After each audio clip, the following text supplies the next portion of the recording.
Hero Vishal పెద్దగా పరిచయం అవసరం లేదు. రెండు తెలుగు రాష్ట్రాల్లో కూడా తెలిసినటువంటి హీరో, అనేక సినిమాల్లో కూడా నటించాడు. అలాంటి విశాల్ ఈరోజు కొన్ని రాజకీయ వ్యాఖ్యలు చేయడం అనేది ఇప్పుడు రాష్ట్ర వ్యాప్తంగా దుమారం రేగింది. వాస్తవానికి ఏపీ రాజకీయాల్లో ఎప్పుడు కూడా విశాల్ జోక్యం చేసుకోలే. గతంలో కూడా ఏదో విశాల్ కుప్పంలో చంద్రబాబు గారికి యాంటీగా వైసీపీ నుంచి పోటీ చేస్తున్నాడని కొన్ని వార్తలు వస్తే ఆ రోజుల్లోనే విశాల్ ఖండించడం జరిగింది. నేను ఎటువంటి పోటీ చేయట్లేదు, అందులో చంద్రబాబు గారు లాంటి వ్యక్తితో నేను పోటీ పట్టడం అనేది కల్లో కూడా జరిగే పని కాదని చెప్పి ఆ రోజు క్లారిటీ ఇవ్వడం జరిగింది. అయితే తాజాగా ఈరోజు సాక్షిలో విశాల్తో గురించి ఒక వార్త అయితే రావడం జరిగింది. అది విశాల్ నిజంగా చెప్పాడా లేదా అనేది మనం ఎక్కడ వీడియో క్లిప్ రూపంలో అయితే చూడాలి. కానీ సాక్షిలో అయితే రాసుకున్నారు ఏమని, వచ్చే ఎన్నికల్లో జగన్మోహన్ రెడ్డి గెలవబోతున్నాడని, జగన్మోహన్ రెడ్డి విద్యా సంస్కరణలో తెచ్చిన మార్పులు అద్భుతంగా ఉన్నాయని, జగన్మోహన్ రెడ్డి పాలనలో ప్రజల కష్టాలు తీరాయని చెప్పి ఏదో ఆయన మాట్లాడినట్టుగాను నా మనసులో ఉంది, నేను మాట్లాడుతున్నాను, నేను ఏ పార్టీకి చెందిన వాడిని కాదని చెప్పి ఆయన మాట్లాడినట్టుగా తెలిసింది. వాస్తవానికి ఆంధ్రప్రదేశ్లో ఏం జరుగుతుందో ఆంధ్రప్రదేశ్లో విషయాలు కూర్చుని చూస్తే తెలిసేది. ఇన్ని విషయాలు మాట్లాడిన విషయాలకి గత 4.5 ఏళ్లుగా అమరావతి రైతులు రోడ్డెక్కి ఆర్తనాదాలు పడుతున్న సంగతి మరి విశాల్ కంటికి కనపడపోవటం శోచనీయంగా ఉంది. ఇదే సమయంలో అంగన్వాడీల దగ్గర మొదలుపెట్టి ఆశా వర్కర్ల వరకు అందరూ కూడా తమ హక్కులు నెరవేర్చాలని చెప్పి ఈరోజు రోడ్డెక్కి జగన్ రెడ్డి ప్రభుత్వాన్ని నిలదీయటం మనందరం చూసాం.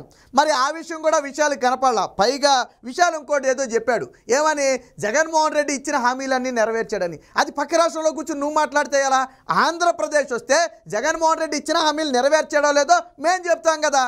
నీకు మచ్చుకి కొన్ని వదులుతాను, మరి నువ్వు వాటిని జగన్మోహన్ రెడ్డి నెరవేర్చాడో లేదో నువ్వే కనుక్కుని స్వయంగా జగన్మోహన్ రెడ్డితో మాట్లాడి మరి ఆ విషయాలు చెప్పు.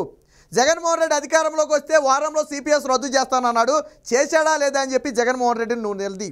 మేము అధికారంలోకి వస్తే యుద్ధ ప్రాతిపదికన పోలవరం పూర్తి చేస్తాను అన్నాడు, చేశాడా లేదా అని చెప్పి నువ్వు నిలది. మేము మాకు 25 మంది ఎంపీలు ఇస్తే మెడలు వంచి నరేంద్ర మోదీ మెడలు వంచి ప్రత్యేక హోదా తెస్తానన్నాడు, తెచ్చాడా లేదా అనేది నువ్వు ఒకసారి అడుగు. జనవరి 1న ఉద్యోగ క్యాలెండర్ విడుదల చేస్తానన్నాడు, మరి ఎన్ని జనవరి 1న ఉద్యోగ క్యాలెండర్లు ఇచ్చాడో నువ్వే అడుగు. 2.5 లక్షల గవర్నమెంట్ ఉద్యోగాలు భర్తీ చేస్తానన్నాడు, ఎన్ని ఉద్యోగాలు భర్తీ చేశాడో నువ్వే అడుగు. అలాగే గెలవగానే 3,000 అవ్వాతాతలకు పింఛన్లు ఇస్తానన్నాడు, మరి ఎన్ని రోజులకు పింఛన్లు ఇచ్చాడో నువ్వే అడుగు. జగన్మోహన్ రెడ్డి సొంత జిల్లాలో ఉక్కు పరిశ్రమను 3 ఏళ్లలో నిర్మించి 15,000 మందికి ఉద్యోగాలు ఇస్తానన్నాడు, మరి పరిశ్రమ ఎంతవరకు నిర్మించాడు, ఎన్ని ఉద్యోగాలు ఇచ్చాడు అనేది నువ్వే అడుగు. ఇలా చెప్పుకుంటూ పోతే 1 కాదు 2 కాదు 100 చెప్పగలం. మరి వీటన్నిటిని జగన్మోహన్ రెడ్డి నెరవేర్చాడని నువ్వు చెప్పగలవా? జగన్మోహన్ రెడ్డి రాష్ట్రంలో ఏం చేశాడనేది ఆంధ్ర ప్రజలకు తెలుసు. ఈరోజు దేశంలోనే అత్యధిక పెట్రోలు డీజిల్ ధరలు ఆంధ్రప్రదేశ్లో ఉన్నాయి. ఎందుకున్నాయని చెప్పి నువ్వు ఏ రోజైనా జగన్మోహన్ రెడ్డిని అడిగావా? దేశంలో అనేక రాష్ట్రాలు పెట్రోలు డీజిల్ మీద ధరలు తగ్గిస్తే నేను మాత్రం ససేమిరా తగ్గించనన్నాడు, మరి ఎందుకు తగ్గించలేదు? రాష్ట్రంలోనే చెత్త మీద చెత్త పన్ను వేసిన ఏకైక ప్రభుత్వం ఈ జగన్మోహన్ రెడ్డి ప్రభుత్వం. దేశంలో ఎక్కడైనా సరే చెత్త మీద చెత్త పన్ను ఉందా? ఎవరైనా వేశారా? నువ్వు ఇంకో మాట కూడా అన్నావు, గత ప్రభుత్వాలు ఓట్లు అడగటానికి ముందు ఏం చేశారో చెప్పుకోగలరా అని నువ్వు అడిగావు. ఎస్, ఖచ్చితంగా గత ప్రభుత్వాలు చెప్పగలవు. ఎందుకనంటే జగన్మోహన్ రెడ్డి లాగా 13 లక్షల కోట్లు అప్పు గత ప్రభుత్వాలు చేయలే. జగన్మోహన్ రెడ్డి లాగా మసిపూసి మారేడికాయ చేయలే. జగన్మోహన్ రెడ్డి లాగా పథకాలు ఎత్తేలా. నువ్వు జగన్మోహన్ రెడ్డి పథకాలు పెట్టాడు అంటున్నావు కదా, పథకాలు పెట్టలేదు, పథకాలకు పేరు మార్చాడు. 1-2 పథకాలు కొత్తగా పెడితే పెట్టుండొచ్చు, మరి అనేక పథకాలు బీకేశాడు. వాటి గురించి ఎవరు మాట్లాడతారు? గతంలో 5 రూపాయలకి అన్నా క్యాంటీన్ పెట్టి అన్నా క్యాంటీన్లు బీకేశాడు, మరి దాని గురించి ఏ రోజైనా నువ్వు జగన్మోహన్ రెడ్డిని నిలదీశావా? గతంలో రంజాన్ తోఫా ఉండేది, సంక్రాంతి కానుక ఉండేది, క్రిస్మస్ కానుక ఉండేది, జగన్మోహన్ రెడ్డి వచ్చాక ఎత్తేసాడు, నువ్వు మాట్లాడావా? గతంలో పీజీ విద్యార్థులకు ఫీజు రింబర్స్మెంట్ ఉండేది, జగన్మోహన్ రెడ్డి వచ్చాక పీకేశాడు, నువ్వు మాట్లాడావా? గతంలో విదేశీ విద్య అమలయ్యేది, జగన్మోహన్ రెడ్డి వచ్చిన తర్వాత అటకెక్కించాడు, దాని గురించి నువ్వు మాట్లాడావా? గతంలో దళితులకు 27 పథకాలు ఉండేవి, జగన్మోహన్ రెడ్డి వచ్చాక ఆ 27 పథకాలు పీకేశాడు, దాని గురించి ఏ రోజైనా మాట్లాడావా? గతంలో కాంట్రాక్టర్లకు ఏ రోజు కూడా పెండింగ్ బిల్లులు పెట్టలేదు, కానీ జగన్మోహన్ రెడ్డి వచ్చాక 2 లక్షల కోట్లకు పైగా పెండింగ్ బిల్లులు పెడితే వాళ్ళు కోర్టుకు ఎక్కారు, మరి వాటి గురించి ఏ రోజైనా మాట్లాడావా? గతంలో ఎప్పుడూ కూడా ఆ పోలీసు వ్యవస్థని లేకపోతే ప్రభుత్వ అధికారులను అడ్డం పెట్టుకుని కోర్టులను మోసం చేసిన ఘటనలు లేవు, కానీ జగన్మోహన్ రెడ్డి వచ్చిన తర్వాత అత్యధిక కోర్టు ధిక్కరణ కేసులు అధికారుల మీద నమోదయ్యి నాన్ బెయిలబుల్ వారెంట్ కలెక్టర్లకు కూడా జారీ చేశారు. మరి గతంలో ఎప్పుడైనా జరిగిందా? సలహాదారుల రూపంలో కోట్ల రూపాయల రాష్ట్ర ఖజానాను జగన్మోహన్ రెడ్డి దోచిపెట్టాడు, మరి గతంలో వాళ్ళు ఏమైనా దోచిపెట్టారా? మరి ఇవన్నీ పోల్చి చూడాలి కదా. గతంలో ఏం చేశారు? 72% పోలవరం పూర్తి చేశారు, 100% పట్టిసీమను పూర్తి చేశారు, 30,000 కిలోమీటర్లకు పైగా ఆ రహదారులు వేశారు. ఇప్పుడు నడుస్తున్నటువంటి అన్ని పథకాలు నాడు కూడా నడిపారు. అదనంగా అన్నా క్యాంటీన్ లాంటి అదనపు పథకాలను ఆ రోజుల్లో నడపడం జరిగింది. సచివాలయాన్ని నిర్మించారు, హైకోర్టును నిర్మించారు, ఇప్పుడు ఉన్నటువంటి IAS IPS క్వార్టర్లు నిర్మించారు, DGP కార్యాలయాన్ని నిర్మించారు. మరి జగన్మోహన్ రెడ్డి ఏమి నిర్మించాడు? రుషికొండ మీద 500 కోట్లు పెట్టి గుండు కొట్టి తాను కట్టుకున్న బిల్డింగ్ తప్ప జగన్మోహన్ రెడ్డి ఏమి నిర్మించాడు? రాష్ట్రానికి జగన్మోహన్ రెడ్డి ఇదిగో ఇది కట్టాడని ఒకటి చెప్పు. మెడికల్ కాలేజీలు అన్నాడు, మధ్యలో వదిలేశాడు. జిల్లాకో విమానాశ్రయం అన్నాడు, ఆ మాట ఏమైపోయిందో ఎవరికీ తెలియదు. ఈ రోజుకి రాష్ట్రంలో రహదారుల దుస్థితి ఎలా ఉందో నీకు తెలుసా? నువ్వు ఏ రోజైనా ఆంధ్రప్రదేశ్ రోడ్ల మీద నువ్వు తిరిగావా?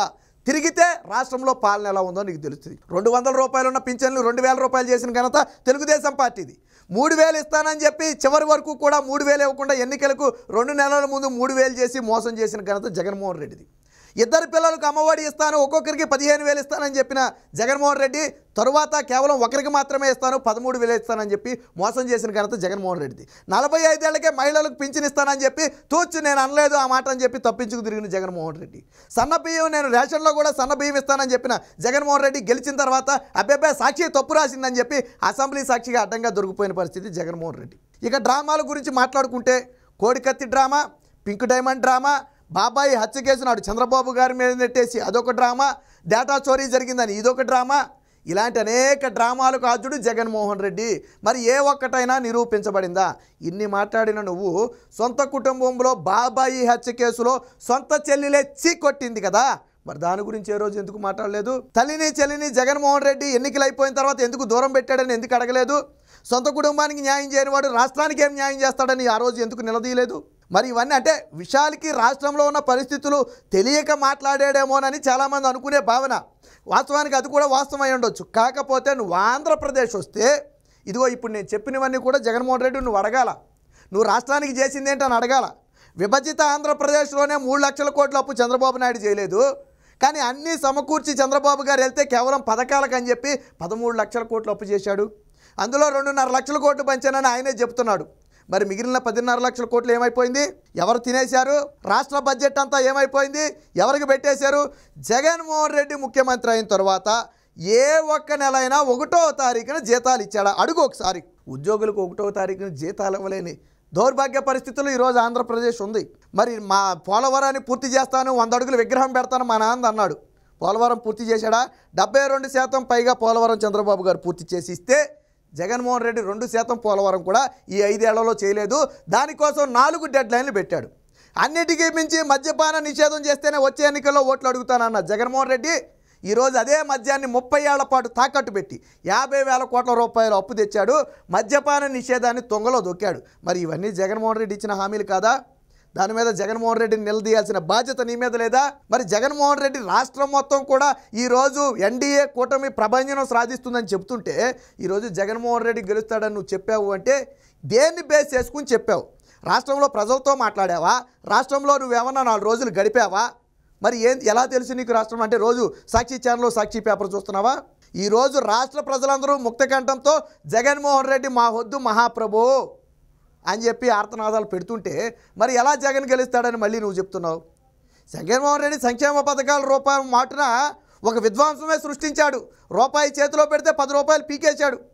అది నేను చెప్తుంది కాదు. ఉప్పు పప్పు దగ్గర నుంచి చివరికి పేదలకు ఇచ్చే రేషన్ సరుకుల ధరలు కూడా పెంచిన చరిత్ర జగన్మోహన్ రెడ్డిది. రేషన్ సరుకులో కందిపప్పు ఇవ్వలేక కందిపప్పును కట్ చేసిన చరిత్ర జగన్మోహన్ రెడ్డి. అంగన్వాడీలో ఆ బాలింతలకు లేదా చిన్నారులకు గుడ్లు ఇవ్వలేక దాన్ని చేసిన పరిస్థితి జగన్మోహన్ రెడ్డిది.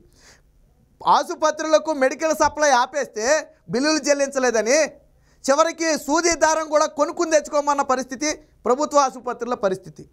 ఈరోజు విడుదల రజని సొంత ఇలాకాలోనే ప్రసవానికి వెళ్తే ప్రసవం చేయకపోతే ఆమెను అక్కడక్కడ తిప్పితే ఎరకాలు వెళ్ళబోయే భర్త ఆ గోతుల రోడ్లో పడి చనిపోయాడు. అలాంటి ఈ ఘటన కూడా మనం చూసాం. ఇలా 1 కాదు 2 కాదు అనేకం ఆంధ్రప్రదేశ్లో ఉన్నాయి.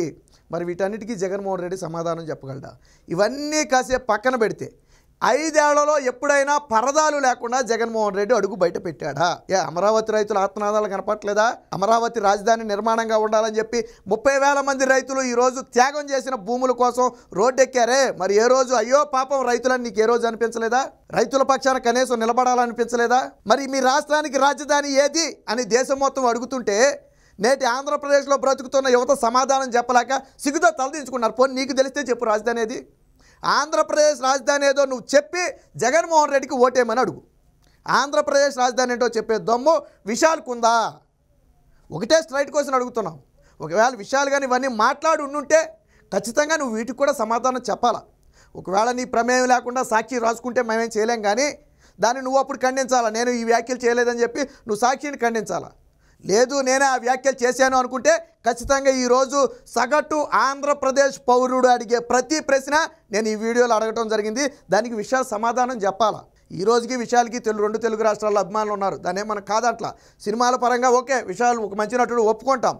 బట్ అలా అని చెప్పి ఆ ముసుగులో ఆంధ్రప్రదేశ్లో రాజకీయం చేయాలని చూస్తే, జగన్మోహన్ రెడ్డిని మరొక్కసారి రాష్ట్ర ప్రజల నెత్తి మీద రుద్దాలని చూస్తే మాత్రం ఎవరు సహించే పరిస్థితి లేదు.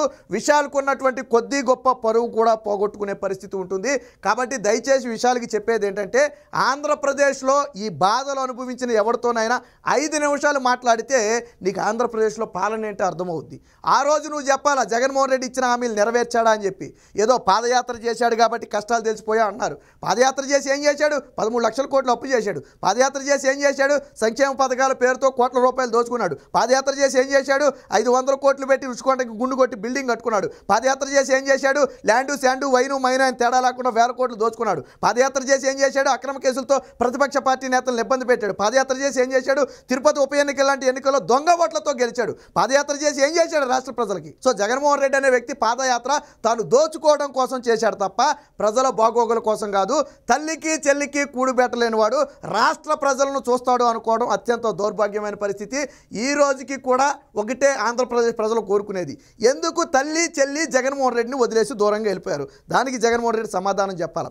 ఎందుకు బాబాయి చంపిన అంతకుడిని ఈరోజు పక్కన పెట్టుకుని తిరుగుతున్నాడు అనేది జగన్మోహన్ రెడ్డి సమాధానం చెప్పాలి. ఈ ప్రశ్నలన్నీ కనుక నువ్వు జగన్మోహన్ రెడ్డిని అడిగి ఆయన నుంచి రాష్ట్ర ప్రజలకు సమాధానం చెప్పించగలిగితే ఆ రోజు ఆంధ్రప్రదేశ్ గురించి మాట్లాడే అర్హత ఇది ఉంటుంది. కాబట్టి విషయాలకి మేము చేసే మనం ఏంటంటే, ఇక నుంచి అయినా ఇలాంటి వ్యాఖ్యలు మానేయాలి. మరొకసారి జగన్మోహన్ రెడ్డిని ఆంధ్రప్రదేశ్ భరించడానికి సిద్ధంగా లేదు. కాబట్టి ఇలాంటి వ్యాఖ్యలు మరొకసారి చేయొద్దని మా మనవి.